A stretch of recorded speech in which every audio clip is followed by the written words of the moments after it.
आदरणीय दर्शकवृन्द नमस्कार। मिथिला नेपाल टेलिभिजनको यो मिथिला बहसमा यहाँ सबैलाई स्वागत गर्दछु। म प्रेमचन्द्र झा।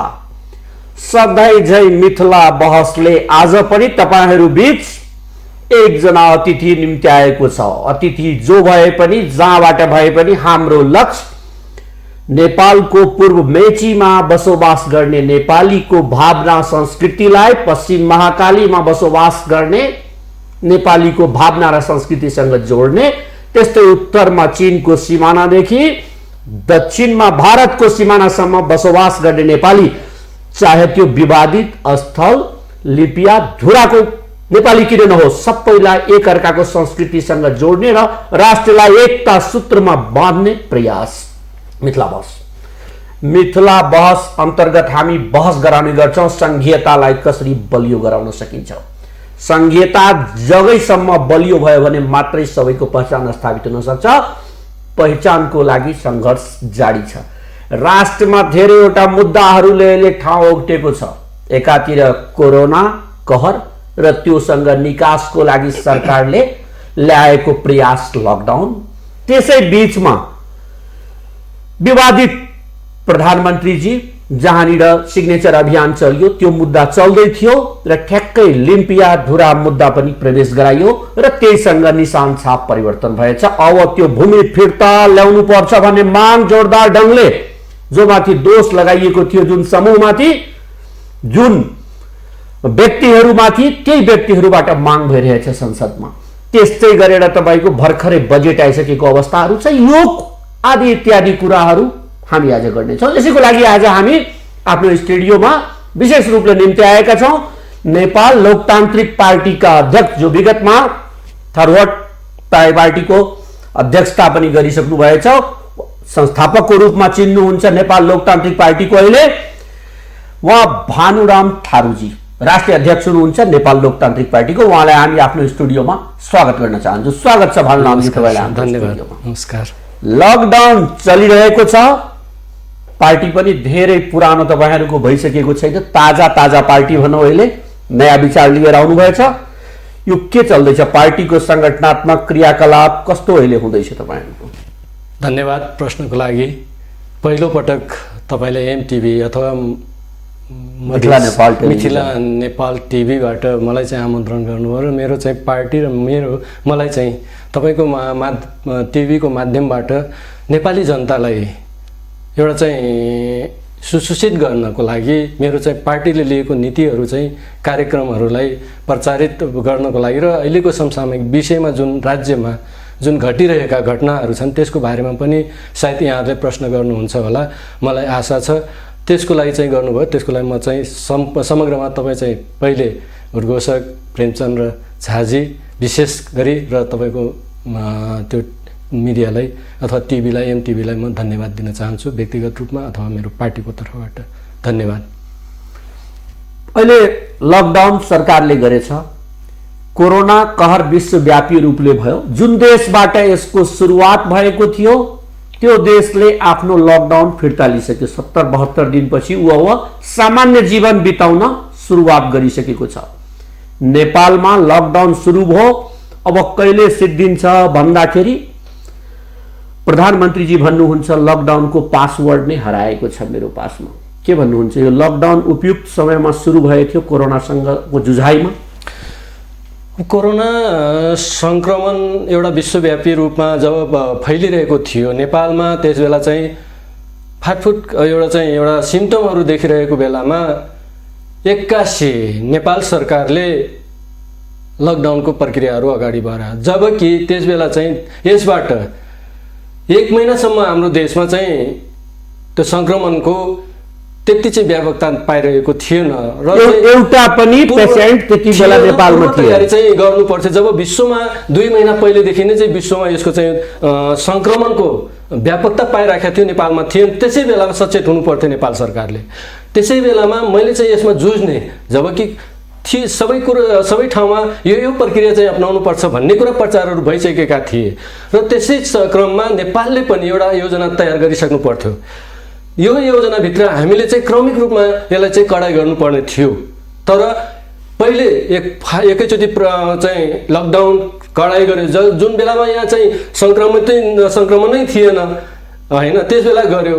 जब सङ्क्रमण बढ्न थाल्यो अहिले चाहिँ टाइट अब खुकुलो गर्यो। यसले गर्दाखेरि नेपालमा फेरि पनि हिजो इटालियन, स्पेन, अहिलेको सबभन्दा सङ्क्रमणमा चाहिँ 1 नम्बरमा आएको अमेरिका भोलि नहोला भन्न सकिँदैन। त्यही चाहिँ त्यतैतिर चाहिँ त्यो सिम्टमतिर चाहिँ नेपालको चाहिँ सङ्क्रमणको प्रक्रिया उतातिर। यसो जान्न चाहे हाम्रो आम दर्शक जनता जान्न चाहन्छन् यस विषयमा, र विविध विज्ञहरूसँग पनि हामी यस विषयमा कुराकानी गरेका छौँ। तर विशेष गरी जान्ने कुरा यो लकडाउन अमेरिकाले गरियो। अमेरिकासँग खाद्यान्न समस्या छैन, ऊ विश्वको 1 नम्बर राष्ट्र बन्नको लागि जुझिरहेको। चाइनाले लकडाउन गरियो, जुझिरहेको। अमेरिकालाई हेरेर भारतले नकल गरियो, त्यहाँ पनि खाद्य समस्या, डे टु डेको समस्या छैन। त्यहाँको जनता गरिबी रेखा मुनि धेरै मात्रामा छैनन् जति हाम्रो नेपालमा, किनभने यहाँ दैनिक काम गरेर खानेहरूको सङ्ख्या ठुलो छ। अनि त्यो ठ्याक्कै चाइनाले गर्ने, चाइनाको नकल अमेरिकाले, अमेरिकाको नकल भारतले गर्ने, अनि भारतको नकल नेपालले गर्ने, यो नकलची प्रवृत्तिले जुन लकडाउन भयो यो समय उपयोग थिएन। यहाँले त्यही भन्न खोजेको थिएँ, त्यही भन्न गइरहेको छु। किनभने जब एसएलसीको अहिले एसएससी भन्छ, एसई भन्छ र 11 र 12को परीक्षाहरू चाहिँ त्यसको डेट फिक्स भइसकेको थियो। र अर्को कुरा चाहिँ के थियो भने जब नेपालमा पनि थिएन, भारतमा पनि थिएन सङ्क्रमणको प्रक्रिया, र हाम्रो नेपालीहरू विदेशमा त छन्, तेस्रो मुलुकमा छन्, तर अधिकांश मान्छेहरू बिना भिसा कति गएछन् भन्ने कुरा थाहा हुँदै थिएन, सङ्ख्या नै हुँदैन हाम्रो चाहिँ इन्डियामा गएका श्रमिकहरू। तर त्यो बेलामा जब चाहिँ लकडाउन गर्नुभन्दा पहिले नेपालले चाहिँ एउटा योजना तयार गर्नु पर्थ्यो, र यति दिनभित्र बिना कुनै सुझबुझ, बिना कुनै योजना सरकारले लकडाउन गरेको। मैले भन्न खोजेको के हो भने कमसेकम 2 हप्ता जति ल भारतबाट आउन जति चाहिँ चाहनुहुन्छ यति दिनभित्र आउनुहोस् भनेर आह्वान गर्नु पर्थ्यो, त्यो गरेन। एसएलसीको परीक्षा जुन थियो, 11 12को परीक्षा तत्कालै चाहिँ सुरुवात गरिदिनु पर्थ्यो। 1 हप्ताको कुरा थियो, 1 हप्तामा सकिन्थ्यो, साँझ बिहान गर्न सकिन्थ्यो, परीक्षालाई चाँडो सकिनको त्यो गरेन र त्यसैमा फस्यो। उपकेन्द्रहरू राख्न सकिन्थ्यो अथवा साँझ बिहान 2 शिफ्ट गर्न सकिन्थ्यो, त्यो चाहिँ योजना बिनाको चाहिँ लकडाउन गरेको हो। त्यसले गर्दाखेरि फस्यो नेपाल। यसो भन्न मिल्छ अध्यक्षजी कि सरकार यो लकडाउन जुन ल्यायो, अरू विकल्पहरू हुँदाहुँदै लकडाउन ल्यायो, र यो लकडाउन ल्याउनु भनेको कोरोनासँगको जुझाइमा असफल योजना मान्न सकिन्छ नेपाल सरकार? होइन, अहिले त पुरै असफल। किनभने तपाईँलाई म भन्छु यो कोरोना सङ्क्रमण जब चाहिँ बढ्दैछ, अब क्वारेन्टाइनका कुरा सबभन्दा ठुलो क्वारेन्टाइनकै कुरा हो होइन। क्वारेन्टाइनमा 14 दिन राख्ने, 21 दिन राख्ने, राखिसकेपछि उनीहरूको चाहिँ स्वाब टेस्ट के टेस्ट गरेर छ कि छैन भनेर मात्रै उहाँहरूलाई चाहिँ त्यहाँबाट बाहिर पठाउनु पर्ने, उनीहरूको घरमा पठाउनु पर्नेमा अहिले त बिचमा केही गर्यो। अहिले त पुरै चाहिँ एउटा निर्देशिकै तयार गरिदियो स्वास्थ्य मन्त्रालय कि उनीहरूलाई 14 दिन 21 दिन राखेर अनि एउटा चाहिँ के टेस्ट गरेर अनि चाहिँ छ कि छैन सङ्क्रमण भए पनि पीसीआर परीक्षण गरेर उनीहरूको चाहिँ पोजिटिभ भए पनि, तर उनीहरूको सिम्टम मतलब त्यो प्रक्रिया उनीहरूको चाहिँ एउटा जुन कोरोनाको चाहिँ लक्षण नदेखिएको अवस्थामा देखिएन भने तिनीहरूलाई घरमै होम क्वारेन्टाइन गर्न, होम क्वारेन्टाइन घरमा गइसकेपछि के होम क्वारेन्टाइन सरकार अब सक्दैन छारो हाल्ने, एउटा चाहिँ आफ्नो जिम्मेवारीबाट पन्छिने खोजे मात्रै हो त्यो। यो मतलब त्यसले गर्दाखेरि अहिलेको अवस्थामा जुन तरिकाले क्वारेन्टाइनको चाहिँ व्यवस्था सबभन्दा ठुलो अहिले क्वारेन्टाइनको डिस्टेन्सकै कुरा हो। डिस्टेन्स राख्न सके मात्रै चाहिँ यो बस्ने एउटा मात्रै उपाय, किन दबाई छैन यसको अहिलेसम्म। यो अहिले चाहिँ दबाई के निको भयो जित्यो भनेर भन्छ, निको भयो उपचारबाट। उपचार के उपचार गरे त त्यो भन्नु पर्यो नि, यो दबाई गरेर हामीले उपचार गऱ्यौँ भनेर खै आयो अहिलेसम्म। उपचार गऱ्यो यति दिनसम्म उपचार गऱ्यो, त्यो चाहिँ जितेर गयो भने के उपचार गर्यो, के दबाई प्रयोग गर्यो त? आएछ अहिलेसम्म? आएको छैन। त्यसले गर्दाखेरि मनोगत तरिकाले चाहिँ कोरोनासँग यो चाहिँ जुझ्ने काम गरे हो।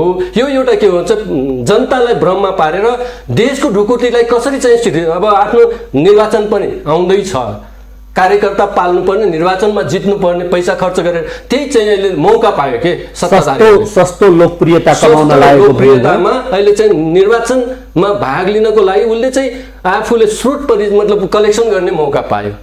यो अहिलेको सरकार विभिन्न मुद्दाहरू तपाईहरू पटक पटक उठाइराख्नुहुन्छ, कहाँ यो स्वास्थ्य मन्त्रालयमा भ्रष्टाचार भयो, के आन्दोलन पनि गर्दै हुनुहुन्छ अहिले। के भन्न मिल्छ यो कोरोना काललाई एउटा अवसरको रूपमा लियो या कठिनाइको रूपमा लिएको छ यो सरकारले? होइन, अहिले त के चाहिँ यसको मैले भने नि अघि नै भने मनोगत तरिकाले यसले चाहिँ काम गर्दैछ। आफ्नो त काम मतलब पार्टीको नीति सिद्धान्त पनि होइन, उसको चाहिँ कार्यनीति पनि कार्यान्वयन भएको होइन। मैले अघि नै भने चुनावमा चाहिँ जित्नको लागि अहिले उसले ठुलो मौका पार्यो। यस्तो अवस्थामा जबकि विश्व यसबाट आक्रान्त छ, जुझिरहेको छ, नेपालमा पनि यत्रो चाहिँ अब दिन प्रतिदिन हिजो 1 जना देखियो, 2 जना देखियो, अहिले एक दिनमा 500 नेपालको मतलब 3.25 करोड जनतामा एक दिनमा 500 जना चाहिँ संक्रमित फेला पर्नु भनेको सानो कुरो होइन। त्यसले गर्दाखेरि यो चाहिँ सरकार अहिले चाहिँ जुन 2/3 भन्छ बहुमत सरकार भन्छ, पुरैको पुरै असफल भएको छ। जनतालाई चाहिँ भ्रममा पारे, दिग्भ्रमित गराएर यो खानु त्यो खानु। प्रधानमन्त्रीले भन्छ ऊ के विशेषज्ञ हो? भन्नुपर्ने डाक्टरले त्यो कुरा। हामीले अहिलेसम्म यो गऱ्यौँ, प्रक्रिया अपनाएर चाहिँ सङ्क्रमित मान्छेहरू चाहिँ बिरामीहरू निको भयो, यो प्रक्रियाबाट भन्नुपर्ने। कार्यस्थलमा चाहिँ खटिएका डाक्टरहरूले भन्नुपर्ने। अनि प्रधानमन्त्रीले के बुझ्यो कि कसरी भन्यो त्यो चाहिँ यो खाएर निको हुन्छ त्यो खाएर निको हुन्छ भने के आधारमा भन्यो? डाक्टरको भूमिका पनि प्रधानमन्त्रीजी गर्दै हुनुहुन्छ। डाक्टरको भूमिका पनि चाहिँ प्रधानमन्त्रीले गर्ने। यहाँसम्म गर्यो तपाईँको अब हुँदा ठिक छ, मन्त्रीले भ्रष्टाचार गरे, हिजोदेखि थाहा भएकै त हो। कोरोना आउनुभन्दा पनि ठुल्ठुला भ्रष्टाचारहरू गरेकै हुनुहुन्न। तर अहिले स्वच्छ एउटा देशको सुरक्षा निकायमा जिम्मेवार एउटा निकायलाई चाहिँ पनि त्यो कोरोनामा फसाइदियो। सामान अब नीतिगत निर्णय के भन्न खोज्नु भयो? नेपाली सेनालाई पनि त्यसो ल्याउने जिम्मा दियो पार्यो त। जस्तै 194-95 मान्छे जब चाइनाबाट पहिलो लटमा आयो, क्वारेन्टाइनमा राख्यो, मान्छेले चाहिँ दिनको 1000 रुपियाँको चाहिँ खर्च भएको छैन त्यहाँ क्वारेन्टाइनमा बसेको। अनि उहाँ चाहिँ करोडौँ रुपियाँ खर्च भएको भनेर चाहिँ हिसाब किताब आउँछ त। फस्यो त त्यहाँ चाहिँ सेना नै फस्यो। पछिल्लो वर्षमा नीतिगत निर्णय गर्ने सरकारले, अनि सामान ल्याउने चाहिँ ल्याउन जिम्मा मात्रै, त्यहाँबाट गएर ल्याउने मात्रै जिम्मा पाएको मतलब सेनालाई पनि त्यसमा फसाइदियो। त्यो त तपाईँहरू धेरै आन्दोलन गर्न लाग्नु हो, हल्ला गर्न लाग्नु हो, स्वास्थ्य मन्त्रालयले भ्रष्टाचार गरियो भनेर अनि सेनालाई दिएको हो नि। अनि किन फसायो? जिम्मा त लिनु पर्यो नि तपाईँहरू। सेनालाई किन फसायो? सेनालाई दिनु पर्थ्यो र। यदि सेनालाई दिएको भए त सेनाले यति चाहिँ ल्याउँदाखेरि यति चाहिँ महँगो किन ल्यायो भनेर किन प्रचार गर्नु पर्यो? किन प्रचार गर्नु पर्यो? भनाइ के हो? सेनाले ल्याउँदा पनि भ्रष्टाचार भयो भन्न खोज्नु भयो? भएकै आएकै छ त, मिडियामा तपाईँहरूकै मिडियामा आइराखेको छ। अध्यक्षजी अलिकति आए, यही कोरोना कालमा, यही लकडाउनको पिरियडमा देशमा धेरै जहाँतिर नहुनु पर्ने थियो त्यतातिर नयाँ नयाँ कुराहरू आउँदै गयो। यो सरकार, एक्जिस्टिङ सरकारको विरुद्धमा त्यही पार्टीका नेताजीहरू ध्रुवीकरण हुनु र सरकारलाई ढालेर अर्को सरकार बनाउँछु भन्ने प्रयास हुनु र त्यो कुरालाई अलिकति साम्य पार्नको लागि फेरि लिम्पियाधुरा महाकालीवाला जुन मुद्दा छ त्यो मुद्दा आउनु, बजारमा आन्दोलन एउटा आउनु र त्यहीसँग निशान छापाउनु। कसरी यसलाई त्यही बिचमा फेरि चीनको हाम्रो राजदूत जुन हुनुहुन्छ उहाँ पनि दुबई अध्यक्षसँग भेट्नु, दुबईलाई फेरि एक ठाउँमा ल्याइदिनु एउटा पोलमा र निशान छाप परिवर्तनको कुरा आइहाल्नु, लिम्पियाधुराको मुद्दा उठ्न लाग्नु, राष्ट्रताको मुद्दा उठ्न लाग्नु, यो के कसरी जोड्नुहुन्छ यसलाई? यी सब नक्कली राष्ट्रवादीहरू हुन्। यदि वास्तवमा राष्ट्रवादी हुन् भने मैले जहिले पनि भन्ने गरेको छु, पुष्पकमल दाहाललाई पनि हामीले केपी ओलीलाई पनि के भन्छ ज्ञापन पत्र हामी बुझाएका छौँ। यो समयमा चाहिँ कूटनीतिक पहलबाट समस्या जति पनि चाहिँ सीमाङ्कन अब दुईटा देशको चाहिँ बिचमा, हाम्रो चाहिँ ठुला देशको बिचमा हाम्रो देश छ र यहाँ चाहिँ सीमा छैन। एउटा खम्बाले सीमालाई चाहिँ संरक्षण गर्न सक्छ? टुट छ, फुट छ त्यो। त्यसले गर्दाखेरि यो सीमालाई व्यवस्थित गर्नुपर्छ। सबभन्दा यदि राष्ट्रवादी हो, राष्ट्रियताकै चाहिँ कुरा गर्नुहुन्छ भने धोती टोपी र चाहिँ दाउरा सुरुवालले नै राष्ट्रियता बचाएको छ भने यतातिर ध्यान आकर्षण जानुपर्छ। सबभन्दा पहिले तपाईँहरू त्यही सीमा नै व्यवस्थापन गर्नुपर्छ। किनभने सार्वभौम सत्ता सम्पन्न देशको एउटा सीमा नहुनु भनेको सबभन्दा राष्ट्रियतामा भएको यो सीमा व्यवस्थापन भनेको अर्थ के बुझौँ हामी? सीमालाई घेर्न भन्न बुझिन्छ? त्यही हो बुझ्न। तारबार लगाउनु पर्यो सरकारले। जे गर्न सकिन्छ जिल्लामा, मतलब भिसा सिस्टम नहोस् तर जिल्लामा एउटा मात्रै चाहिँ प्रवेशद्वार राखेर आउने जाने द्वार राखेर बाँकी चाहिँ जबसम्म यो चाहिँ व्यवस्थित गरिँदैन अथवा तारबार लगाउँदैन अथवा जे गर्न सकिन्छ तबसम्म यो देशको राष्ट्रियताको आफ्नो सिमाना सुरक्षित गर्नको लागि जबसम्म नेपालले गर्न सक्ने एउटा मात्रै उपाय त्यही हो। एउटा मात्रै उपाय आफ्नो घेरा बलियो बनाउनु राख्नु पर्यो। सर्वसाधारणले बुझ्ने भाषामा भनिदिनुहोस् त तारबार लगाउनु पर्छ। त्यो एउटा मात्रै हो, किनभने त्यो भयो भने यो देशको चाहिँ राजनीतिक स्थिरता अनि चाहिँ जुन नागरिकता धेरै कुरा आइरहेको छ। म जहिले पनि सुन्छु नागरिकता नि कति नागरिकता वितरण भइसक्यो, अझ पनि नागरिकताकै समस्या। किन? कानुनहरू त बनिराखेकै छ फेरि नागरिकता यो तरिकाले दिने भने। अनि हरेक समयमा हर समयमा हर हमेसा चाहिँ मधेसवादी दलका साथीहरूले त्यही नागरिकताकै मुख्य मुद्दा बनाउनु पर्ने आवश्यकता किन पर्यो? त्यो तराई क्षेत्रमा त मेची महाकालीमा त अरू समुदाय पनि त बसेका छन्, अरूको लागि चाहिँ समस्या नपर्ने नागरिकताको। अनि उहाँहरूलाई मात्रै मधेसी समुदायले मात्रै किन समस्या पर्ने? बिहाबारीको कुरा भन्नुहुन्छ भने ताप्लेजुङबाट झापासम्म जति पनि नेपाली पारी पनि नेपाली भाषीहरू छन्। अनि उता चाहिँ दार्चुलादेखि कञ्चनपुरसम्म पनि नेपाली भाषी यता पनि छन्, पारी पनि छन्, त्यहाँ पनि बिहाबारी भइरहेको छ। त्यहाँ समस्या नआउने यो बिचमा मात्रै किन समस्या हुने? त्यही हो। त्यसले गर्दाखेरि देशको विकास र राष्ट्रियता र विकास जोगाउनु चाहिँ विकास गर्ने हो भने त्यो एउटा, किनभने हाम्रो देशको अर्थतन्त्र भने खुलेर भन्नुहोस् त्यही एउटा भनेर हुँदैन। हाम्रो देशले विकास के गर्नु पर्यो, हाम्रो सेनाले के गर्नु पर्यो, सरकारले के गर्नु पर्यो, भानुरामजीले प्रष्ट रूपले राखिदिनु पर्यो यो कुरा। एक नम्बर यदि चाहिँ वास्तवमा राष्ट्रवादी हुन् भने सीमाको सिल अथवा मैले अघि नै भने जिल्लामा एउटा मात्रै प्रवेशद्वार राखेर बाँकी चाहिँ त्यहाँ पुलिसले अन्तर्राष्ट्रिय कानुन अनुसारको सिमाना गर्नु पर्यो र चाहिँ त्यहाँ सेना नै खटाउनु पर्यो। सेनाको काम के को लागि हामी तलब भत्ता दिइरहेका छौँ? सीमाको लागि होइन र, उसलाई विकास निर्माण गर्नको लागि हो र, उसलाई चाहिँ स्वास्थ्य निर्माण सामग्री ल्याउने चाहिँ मतलबको लागि चाहिँ तलब भत्ता खुवाइरहेको छ होइन, सीमाको रक्षा गर्नको लागि। अनि चाहिँ उसलाई सेनालाई चाहिँ जससँग हतियार छ अत्याधुनिक हतियारले सुसज्जित छ ऊ चाहिँ आफ्नो चाहिँ उसमा बस्छ, गुल्ममा बस्छ। अनि जससँग चाहिँ ऊ तालिमै छैन, जससँग हतियारै छैन, यो एउटा पुलिस चौकी राखेर 2-4 जना राखेर देशको सुरक्षा हुन्छ? अहिले चाहिँ घटना हामीलाई मात्रै होइन त्यो चाहिएको, इन्डियन मतलब त्यहाँका जनतालाई पनि चाहिएको हो त्यो। किनभने अन्यथा त कहिले नेपाली मरेको छ त्यहाँ सीमामा, कहिले चाहिँ भारतै मरेको भन्छ, नेपाली अब सुरक्षाकर्मीले गोली चलायो भनेर भर्खरै सर्लाहीमा घटना घट्यो। यदि त्यो भएको भए त आउने दृष्टि त गर्न सक्ने थिएन नि, एउटा प्रक्रिया पुरा गरेर आउने थिए नि। त्यसले गर्दाखेरि अर्को कुरा चाहिँ यो देशको धेरै यो के भन्न खोज्नु भयो कि लिम्पियाधुरा मुद्दा जुन आएको हो, त्यहाँ जुन अतिक्रमण भएको भूभाग छ 17 किलोमिटर या 19 किलोमिटरमा जुन अहिले बाटो बनाइयो 380 स्क्वायर किलोमिटरको कुरा जुन चलिरहेको छ विवादित, यो सीमाको तारबार नभएर भएको होइन। त्यो होइन, त्यहाँ त्यो कुरा के हो भने ठाउँमा त्यहाँ मात्रै मिचिएको छैन, धेरै ठाउँमा मिचिएको छ त्यो कुरा। त त्यो भएको भए त त्यो त पहिले 200 वर्ष 204 वर्षको समस्या हो। त्यसै बेला उनीहरू चाहिँ नेपाल सरकारले होइन, नेपालका सरकारले जोसुकै भए पनि उनीहरूले त्यसलाई चाहिँ सम्झौता गरिसकेपछि त्यसमा चाहिँ सीमाङ्कनदेखि लिएर सबै कुरो चाहिँ व्यवस्थित गरिसक्नु पर्थेन। अनि अहिलेको सरकारलाई तपाईँ दोष लगाउँदै हुनुहुन्छ, तर सरकारले त एउटा राम्रो पहल गरियो नि। केपी ओलीलाई अहिले राष्ट्रवादी त मान्न सकिन्छ नि। सम्माननीय प्रधानमन्त्रीजीले बडा राम्रो यो प्रस्ताव ल्याउनु हो कि हाम्रो जुन गुमेको भूभाग थियो त्यो भूभाग हामी अब फिर्ता ल्याउने प्रयास गर्दैछौँ, निशान छाप परिवर्तन। त्यो गुमेको होइन, अब त्यो उसले ल्याएको होइन, त्यो अपडेट मात्रै गरेको। किनभने 2019 सालमा को नक्सामा नेपालको चाहिँ नक्साभित्र रहने त्यसपछि गायब हुने कसको लापरवाहीले हो? त्यस बेला प्रत्यक्ष रूपमा यिनीहरू पनि त सहभागी थिए नि, राजनीतिक दल त थियो नि, त्यो कम्युनिस्ट पार्टीहरू त छँदै थिए त, नेपाली काङ्ग्रेस छँदै थियो सत्तामा, त्योभन्दा पहिले त सत्तामा पनि आइसकेका थियो नि।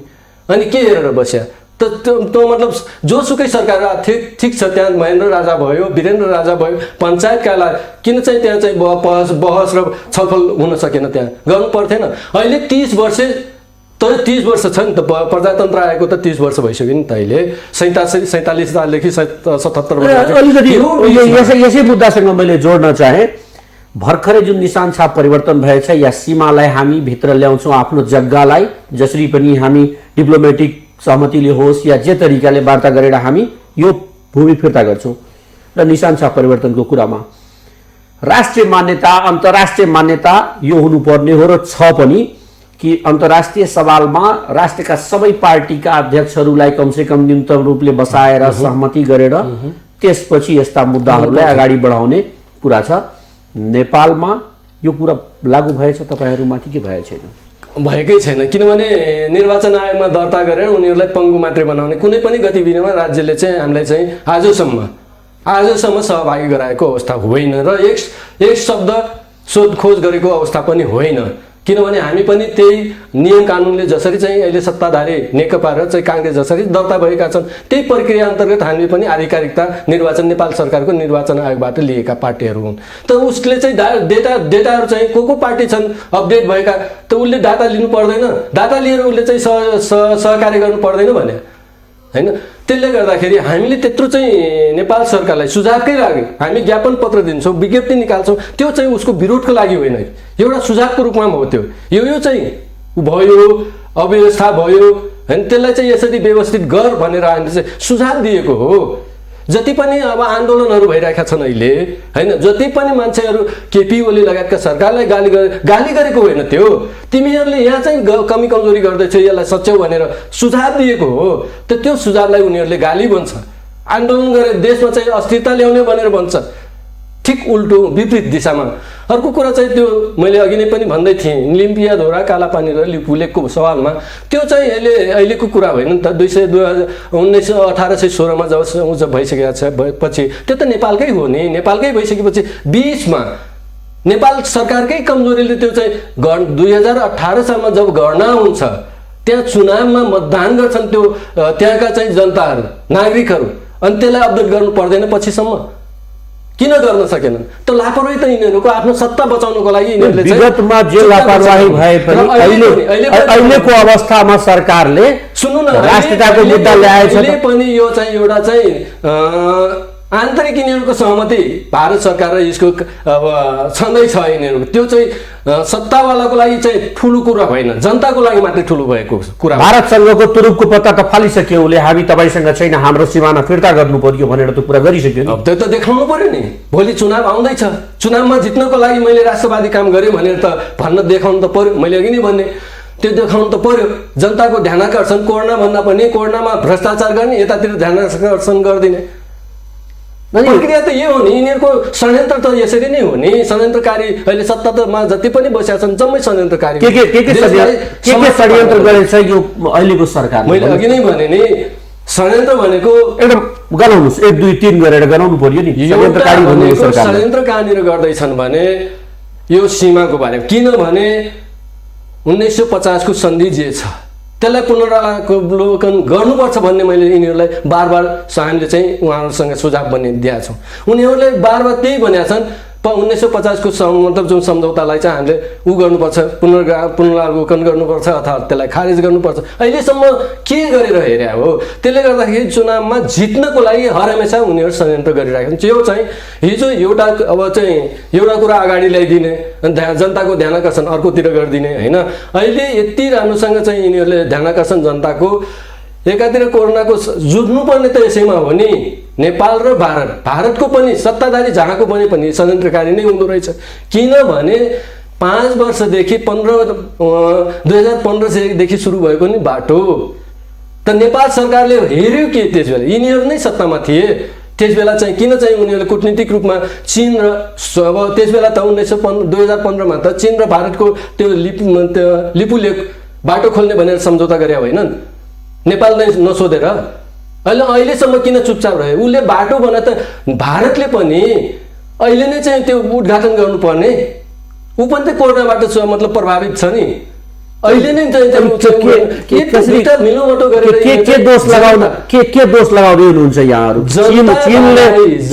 चीनको उक्साहटमा यिनीहरूले यस्तो भारतको भूमि हाम्रो हो भन्न खोजे हुन् कि होइन? चीनको उक्साहट हुनु हो त चीनको उक्साहट हुनु हो त चीनसँग किन वार्ता भइराखेको छैन के त? यहाँ अघि नै तपाईँले भन्नुभयो दुईटै उसले चाहिँ यसो गरे उसो गरे। सबभन्दा नजिकको मतलब मित्र भनेको त भारत नै हो नि। प्रधानमन्त्री बन्नको लागि भारतमै जाने, मन्त्री बन्नको लागि भारतमै जाने, राजदूत बन्नको लागि भारतमै जाने, 12 बुँदे सबै कुरो चाहिँ भारत। अब 2007 सालदेखि अहिलेसम्म त सबै भारतकै। तर अहिले त हालमा त देखिएको छैन भारतको भूमिका कमजोर देखिएको छ। षड्यन्त्र भनेको छु यसमा, षड्यन्त्र भइरहेको छ। सहमति, आन्तरिक सहमति मोदी र चाहिँ केपी ओलीको एउटै हो, भित्री जनतालाई लडाउने तर आफ्नो चाहिँ सत्ता बचाउने। उसको पनि चुनाव आउँदै होला, नेपालको पनि चुनाव आउँदैछ, जनताको ध्यान आकर्षण उतातिर गराइदियो। तर तपाईँको भाषामा केपी ओलीले यहाँ मोदीको इसारामा, मोदीजीको इसारामा यहाँ केपी ओलीजीले नेपाललाई दुई किता गराउने, एक किता जो राष्ट्रवादी, अर्को किता अराष्ट्रवादी। तर त्यो कुरालाई त उपेन्द्र यादवजी र हाम्रो राजेन्द्र महतोजीले त फेल गरिदिनु भयो नि संसदमा। अब के भन्नुहुन्छ? संसदमा फेल गर्नुभयो, तर तपाईँ अब एउटा कुरामा त अब सहमति जनाउनु भयो नि, एउटा कुरामा सहमति। किनभने उहाँले एउटा कुरा जुन भन्नुभएको छ, महाकाली सन्धि, टनकपुर बाँधको सम्बन्धमा, त्यसै बेलामा जुन चाहिँ अहिले षड्यन्त्रकारीहरूको चाहिँ षड्यन्त्र, उसै बेला त केपी ओली नै संयोजक थियो नि। यति पैसा आउँछ भनेर मतलब सम्झौता गरे होइन, त्यो राज्यलाई आएन तर उहाँलाई आइराख्यो होला।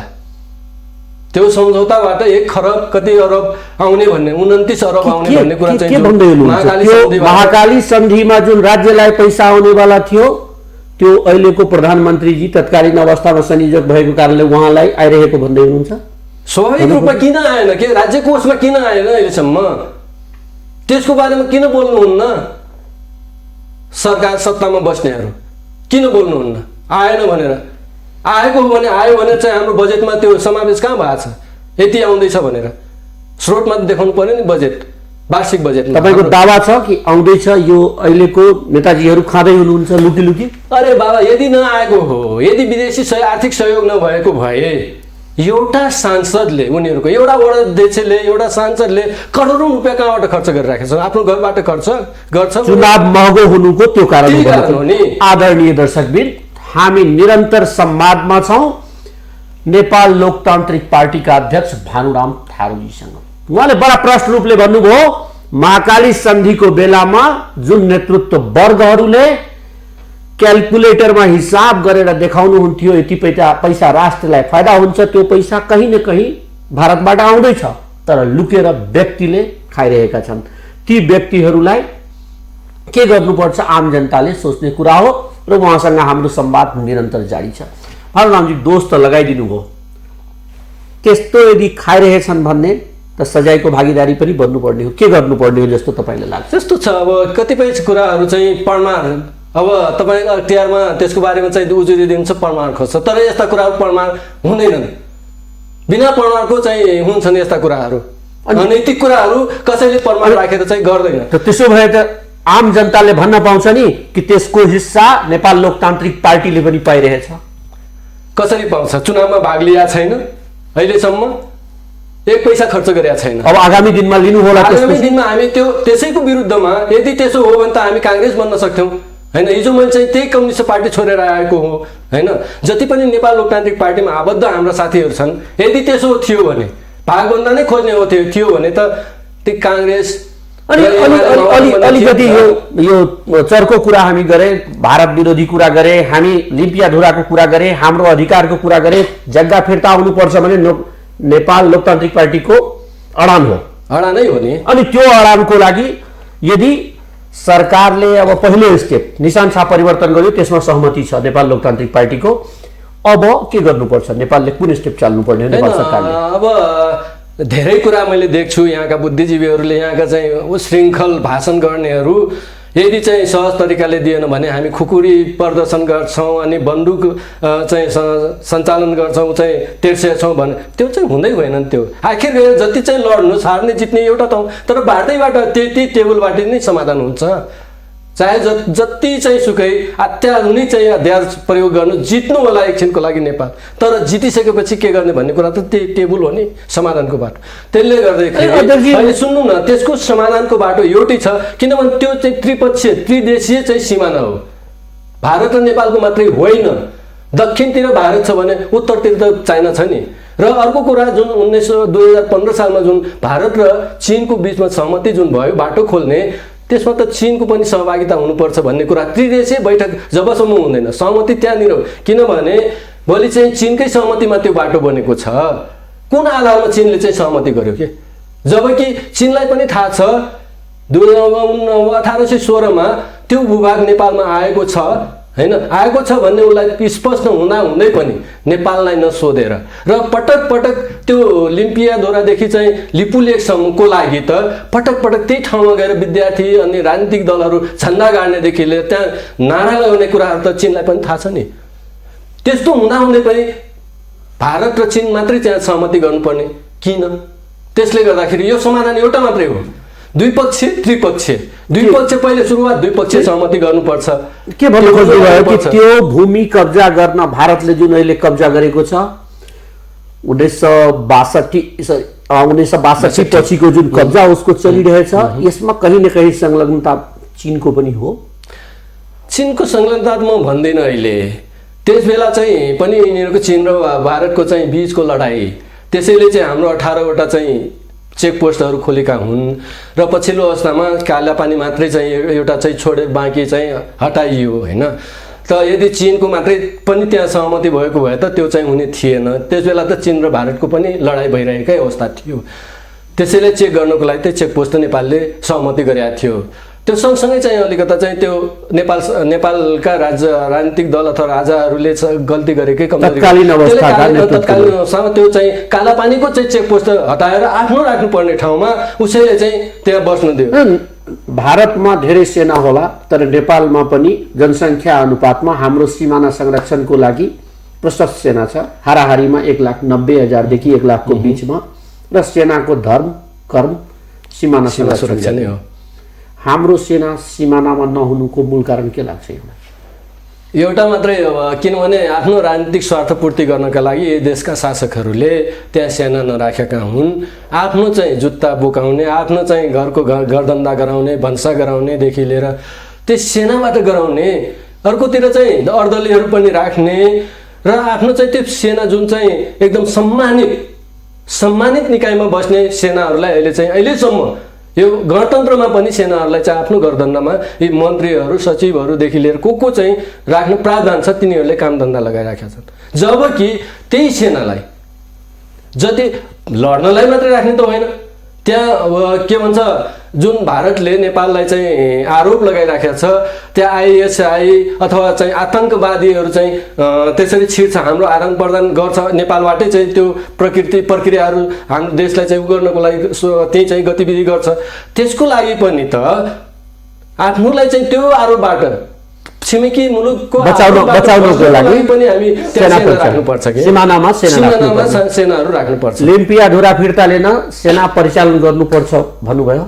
मैले गरे भने होइन, सेनाबाट त्यो सम्भवै छैन, त्यहाँ सम्भवै छैन, किनभने हामीसँग हतियार कति छ। अध्यक्षजी, अन्तर्राष्ट्रिय रूपले हामीहरू बहादुर चिनिन्छौँ, ब्रेभको रूपमा, साहसीको रूपमा नेपाली सेना चिन्ने, भारतको लागि लड्दिने, अङ्ग्रेजको लागि लड्दिने ब्रिटिस सेनामा यति बलियो सेना हुँदाहुँदै पनि हामी आफ्नो भूमिको लागि सेना परिचालन गर्नै सक्दैनौँ। के कारण रहेछ? आफ्नो क्यापेसिटी हुनु पर्यो भन्ने मेरो चाहिँ। क्यापेसिटी अहिले चाहिँ बिल्डिङ कति गरेको छ नेपालको? एउटा जनरललाई सोध्नुहोस् न यो कुराहरूमा, तपाईँहरू भिड्न सक्नुहुन्छ कि हुन्न भन्ने कुरा। उसको त्यत्रो चाहिँ लडाकु विमानहरू छन्, हेलिकप्टरहरू छन्, त्यसमा कति दिन टिक्न सक्नुहुन्छ भनेर एकचोटि हाम्रो चाहिँ सेनाका कमान्डर सारहरूलाई चाहिँ बोलाएर एकचोटि सोधिदिनु होला। त्यो कुरामा म चाहिँ अनभिज्ञता छु, कति छ के छ, त्यस बेलामा त्यसमा म जवाब दिन सक्दिनँ। हामी कमजोर भएर भारतले कब्जा गरेको भन्न मिल्यो? त्यो त कमजोर भनेको होइन, त्यो कब्जा चाहिँ सहज रूपमा गर्न दिएको हो।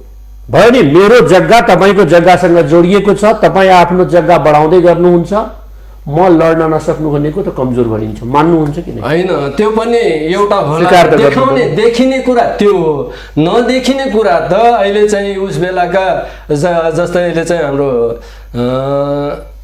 के भन्छ एकजना त्यहाँ जनगणना गर्ने, उहाँको नाम के चाहिँ रहेछ बुद्धिजी होइन, अर्को चाहिँ हाम्रो हत्तेरी के नामै भयो के भुषाल हुनुहुन्छ, खै जनगणना गर्नु 18 सालमा गर्नुभयो। त उहाँले नै भनिसक्नु भएको छ कि महेन्द्रले चाहिँ आफ्नो सत्ता बचाउनको लागि त्यो चाहिँ कालापानीमा यथावत राख्न दियो। खै ठिकै थियो, राख्न दियो रे। कमसेकम जमिन जति थियो त्यो त उपभोग गर्नु भनेर त दिया होइन नि त, खालि चाहिँ सेना मात्रै राख्नु भनेर त दियो होला, सहमति दिया होला भने त्यो जग्गाको उपभोग गर्न नसक्नु भनेको राज्यकै शासकहरूकै चाहिँ कमजोर मानसिकताले हो। त्यसले गर्दाखेरि हामी विगतमा कमजोर थियौँ, तर यो राष्ट्र अहिले गणतन्त्रमा गइसकेको, संघीयतामा गइसकेको, अब त अलिकति मुटुले पनि त डरो भएछौँ नि हामी। फेरि त्यति बेलाको सेना राजाको संरक्षण, राजपरिवारको संरक्षण गर्ने थियो, अहिले त गणतान्त्रिक सेना, संघीयता आइसकेको सेना। अनि अन्तर्राष्ट्रिय मान्यता छ, कमजोर राष्ट्र भए पनि आफ्नो सीमा सुरक्षा गर्छ सेना लगाएर। हामी गर्नै नसक्ने अवस्थामा छौँ, हाम्रो सेनाले सक्दैन भन्नुहुन्छ।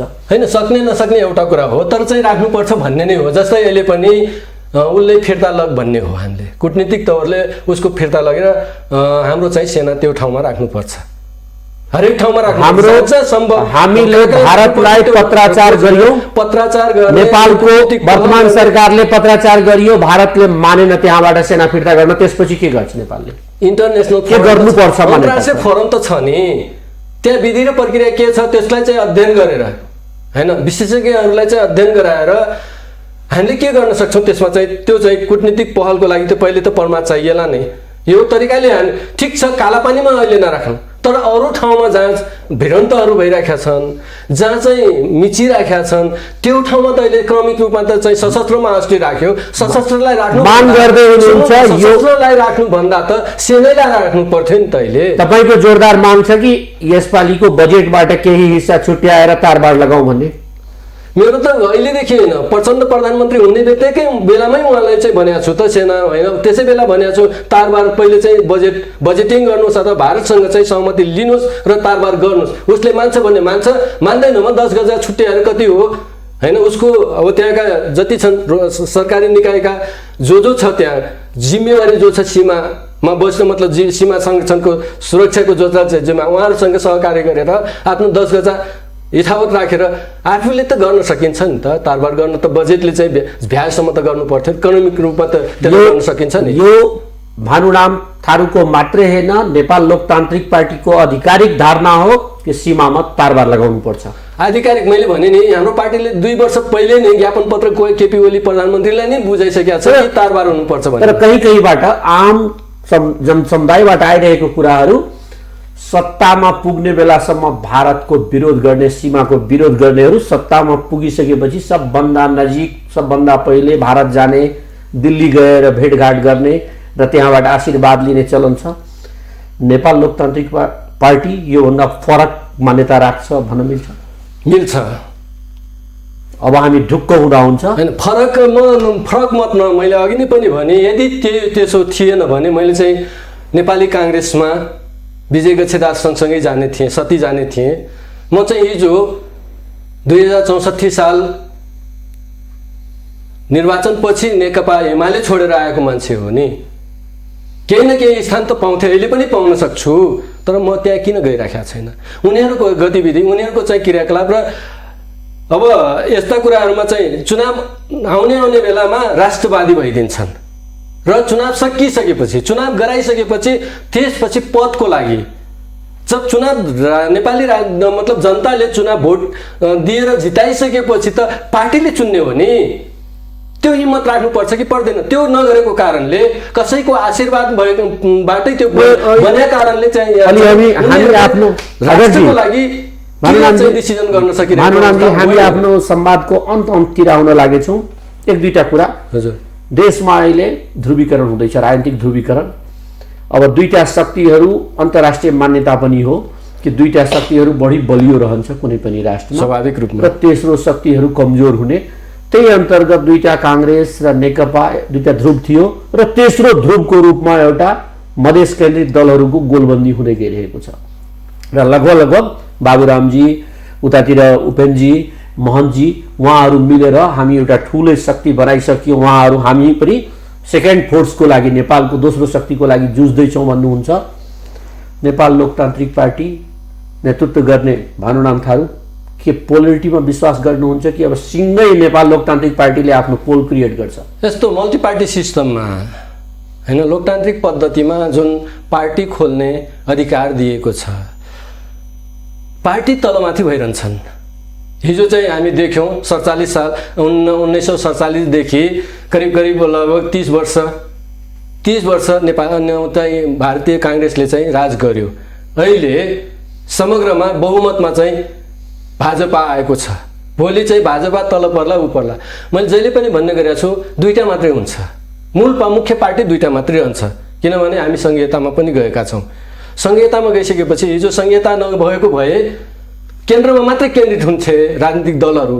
अहिले के हो भने इस्यु बेसमा पनि राजनीति गर्ने त्यो चाहिँ प्रक्रिया पद्धति छ। जस्तै इन्डियामा पनि पश्चिम बङ्गालमा हिजो चाहिँ कम्युनिस्टहरू थिए, मार्क्सवादी कम्युनिस्ट 27 वर्ष शासन गर्यो। अहिले चाहिँ तृणमूल काङ्ग्रेस ममता बनर्जीहरू चाहिँ गरिरहेका छन्। जस्तै अब बिहारमा लालु यादवले धेरै वर्ष गरे, अहिले नीतिश कुमार 2-3 अवधि भए होइन, मुलायम सिंह यादवको भयो, अहिले चाहिँ फेरि भाजपाले कब्जा गरे। यी यस्ता मल्टी पार्टी सिस्टम अथवा लोकतन्त्रमा यी कुराहरू भइरहन्छन्, तलमाथि भइरहन्छन्। र चुनावी प्रक्रियामा यदि चाहिँ त्यसो नहुनु हो त सबै पार्टी एकीकरण नै हुनुपर्छ भन्ने हो भने त भाजपा मोदीको समर्थनमा 23वटा पार्टी थिए त। अहिले त एकीकरण त भएको छैन नि। एकीकरण जितेन त्यो आफ्नो ठाउँमा छैन, तर उसको चाहिँ पोलमा त छन्। जस्तै यतातिर काङ्ग्रेसको पोलमा भोलि चाहिँ चुनावी अवधिमा अवसरमा 2-4वटा पार्टी अझ चाहिँ उसको चाहिँ चुनाव चिन्ह लिएर अथवा उसँग चाहिँ सहकार सिटको बाँडफाँड गरेर चाहिँ हिजो गरेन काङ्ग्रेस र एमाले र चाहिँ माओवादीले त्यही गरे न हो, मोर्चाबन्दी गरेर चुनाव जित्या होइन र। तर उनीहरू त एकीकरणमा गइसके। यतातिर आइसकेपछि राष्ट्रिय पार्टी बन्लान् नबन्लान् भोलि चुनावले नै क्लियर गर्ला। जसपा पार्टी यो आयो त्यो अनुहारले मात्रै दिनेवाला छैन भोट। अनुहारले मात्रै दिने हो भने भानुराम थारू अहिले संसद हुन्थ्यो, अनुहार र सिद्धान्तले हैन। सिद्धान्त र अनुहारले अथवा इस्युले यदि भोट आउने एकदम छोटो समय हाम्रो छ, त्यसैले छोटो प्रश्न म राख्छु, छोटो उत्तर चाहन्छु। एकदमै व्याख्या भन्दा पनि टु द पोइन्ट र हाम्रो दर्शकले बुझ्ने भाषामा एकदम राखिदिनुस्। 2टा पोल शास्त्रीय स्वरूपमा 2टा पोल भइरहेछ देशमा। एउटा यो संघीय शासन प्रणाली जुन छ हाम्रो यो चलिरहेको संसदीय व्यवस्था प्रणाली र अर्को प्रत्यक्ष निर्वाचित प्रणाली, दुईतिर ध्रुवीकरण भइरहेको छ। कतातिर हुनुहुन्छ? म चाहिँ अहिले हाम्रो पार्टीले अहिले चाहिँ लोकतान्त्रिक पद्धतिलाई नै अपनाएर जाने भन्ने नै, संसदीय व्यवस्थालाई स्वीकार गर्नुहुन्छ, शेयरिङ पावर शेयरिङलाई स्वीकार गर्नुहुन्छ, पावर शेयरिङलाई नै स्वीकार, अर्थात् कांग्रेसको नजिक भन्न मिल्छ हामीले। त्यो मुद्दामा त्यो कुराहरूमा मिल्न सक्छ। अब त्यो चाहिँ सैद्धान्तिक कुराहरूमा मिल्न सकिन्छ, तर इस्यु यसमा नहोस् भन्न फरक परेको त शासन व्यवस्थामा त अहिले चलिरहेको एकदम टु द पोइन्टमा सोध्दैछु र टु द पोइन्ट उत्तर चाहन्छौँ। हाम्रो आदरणीय दर्शकबिन पनि यसमा एकदम सीधा उत्तर भानुराम थारूसँग चाहनुहुन्छ।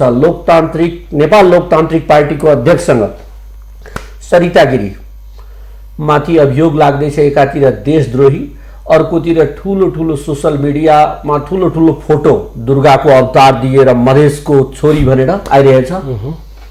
नेपाल लोकतान्त्रिक पार्टीले सरिता गिरीलाई भन्नुपर्दा देशद्रोही या मधेसकी चेली, के भन्नु?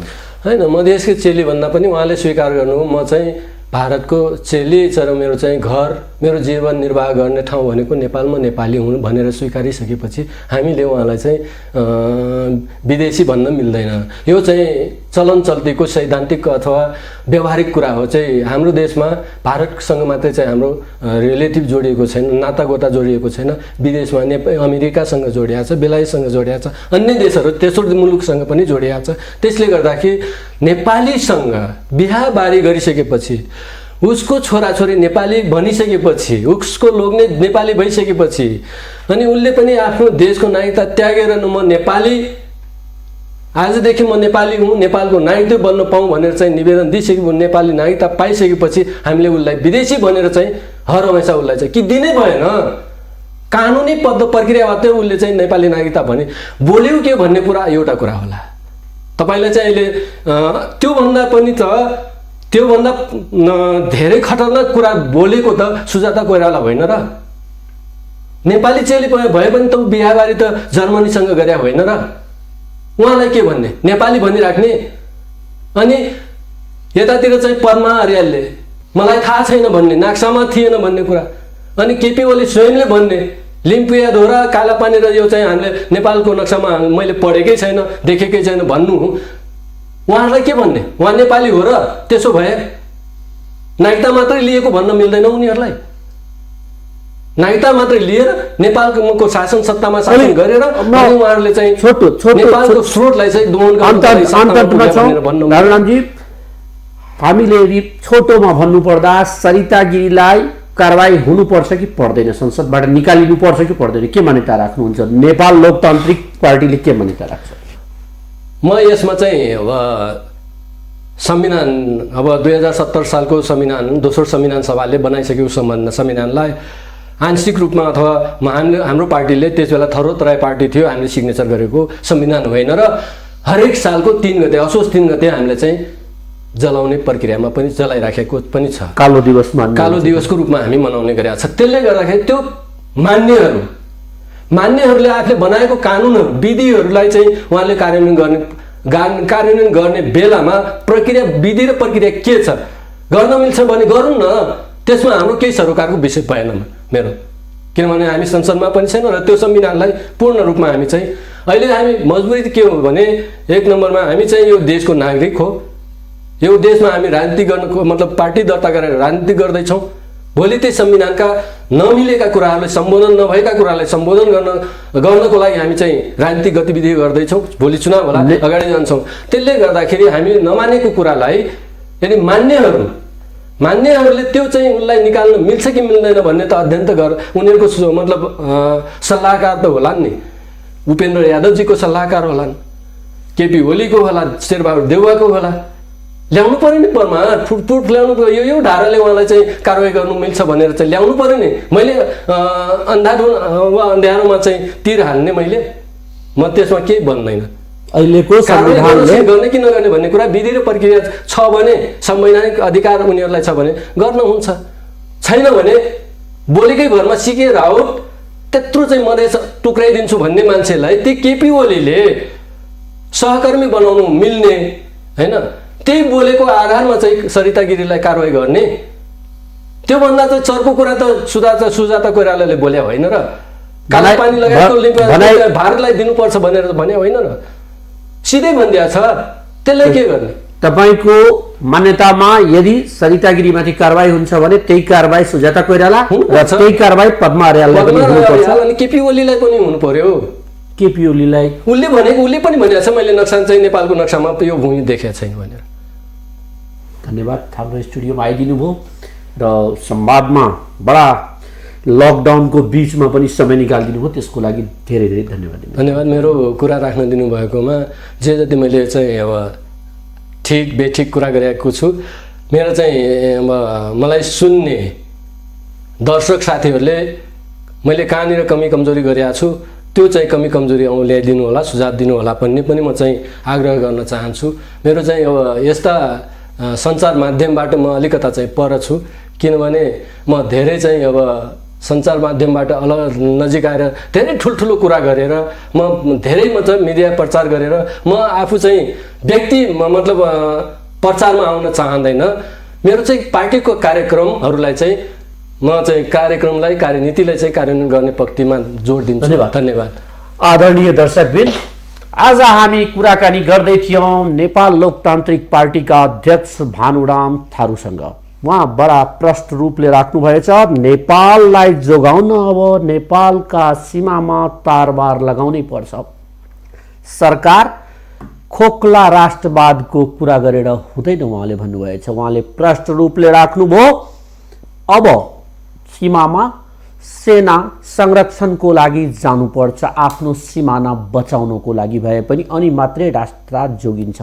उहाँ भावनात्मक एकीकरणको कुरा पनि गर्नुभयो। त्यस्तै गरेर नागरिकता बेच्ने जुन प्रक्रिया नेपालमा विगतदेखि चलेको छ, यस्ता कुराहरूको घोर भर्त्सना गर्नुभयो। उहाँले प्रष्ट रूपले भन्नुभएछ सरिता गिरी अर्थात् एउटा उदाहरणीय पात्र मात्रै हो, कारबाही समान हुनुपर्छ।